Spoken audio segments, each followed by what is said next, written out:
So 3 table spoon எண்ணெய் விட்டுக்கோங்க. நெய் சேர்த்தாலும் இன்னும் நல்லாயிருக்கும். 2 பே லீஃப், 2 பட்டை, 3 கிராம்பு, 1 நட்சத்திர சோம்பு, 2 ஏலக்காய், ஒரு பெரிய சைஸ் வெங்காயம். இது நல்லா வதங்கணும். நல்லா வதங்கிறதுக்கு நீங்கள் உப்பு போட்டிங்கன்னா நல்லா சீக்கிரம் வதங்கிடும். ஸோ வெங்காயம் நல்லா வதங்கினதுக்கப்புறம் 2 கீறின பச்சை மிளகாய் சேர்த்துருக்கேன்.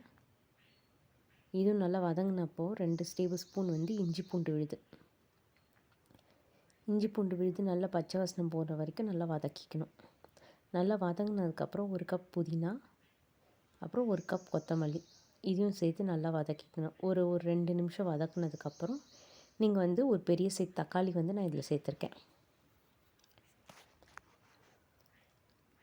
1/4 டேபிள் ஸ்பூன் மஞ்சள்தூள், 1 டேபிள் ஸ்பூன் காஷ்மீரி மிளகாத்தூள், 1 டேபிள் ஸ்பூன் சாதா மிளகாத்தூள், 1/4 table spoon coriander powder.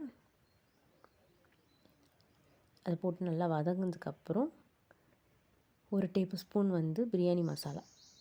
So இது போட்டு நல்லா வதங்கணும். வதங்கினதுக்கப்புறம் எண்ணெய் பிரிஞ்சு வர வரைக்கும் நல்லா வதக்கணும். தக்காளி நல்லா சாஃப்டாகணும்.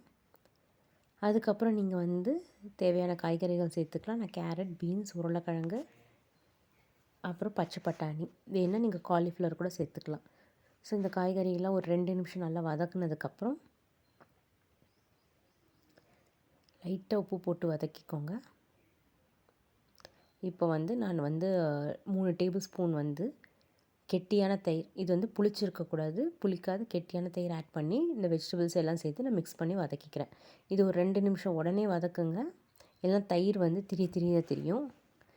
இப்போ நான் எடுத்துருக்கிறது 1 டம்ளர் சீரக சம்பா. நீங்கள் 1 டம்ளருக்கு 1.25 டம்ளர் தண்ணி வரைக்கும் ஊற்றலாம். அதுக்கப்புறம் நான் ஒரு அரை லெமன் புழிஞ்சுக்கிறேன். அப்புறம் கொஞ்சம் உப்பு, நீங்கள் டேஸ்ட் பாருங்கள். உப்பு லைட்டாக கரிக்கணும், ஏன்னா சாதம் போட்டதுக்கப்புறம் அது உங்களுக்கு சரியாயிடும். அப்புறம் கொஞ்சம் புதினா இலை. நல்லா கொதி வந்ததுக்கப்புறம், தண்ணி கொதி வந்ததுக்கப்புறம் ஊற வச்சு அரிசியை ஒரு 20 நிமிஷத்துக்கு முன்னாடியே ஊற வச்சு வடித்து எடுத்துக்கோங்க. வடித்து எடுக்கணும், ஏன்னா அதுலேயும் தண்ணி இருந்தால் மெஷர்மெண்ட் மாறும். நல்லா வடித்து எடுத்ததுக்கப்புறம் நீங்கள் இந்த குக்கரில் மிக்ஸ் பண்ணிக்கோங்க. இப்போ நீங்கள் ஒரு வாட்டி உப்பு கரெக்டாக இருக்கான்னு பார்த்துக்கோங்க. அதுக்கப்புறம் நீங்கள் குக்கரை விசில் போட்டு முடிக்கலாம். நான் 2 விசில் இல்லை 1 விசில் 15 நிமிஷம் சிம்மில். இப்போ ஒரு விசில் 2 விசில் வந்துடுச்சு.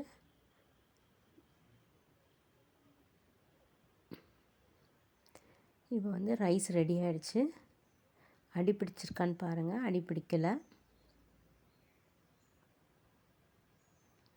அடி பிடிக்கிற மாதிரி இருந்துச்சுன்னா ஒரு விசில் வந்ததுக்கப்புறம் நீங்கள் தோசை தவாவில் 15 நிமிஷம் வச்சு எடுத்திங்கன்னா அடி பிடிக்காது. இல்லைனா 2 விசில் விட்டு எடுக்கலாம்.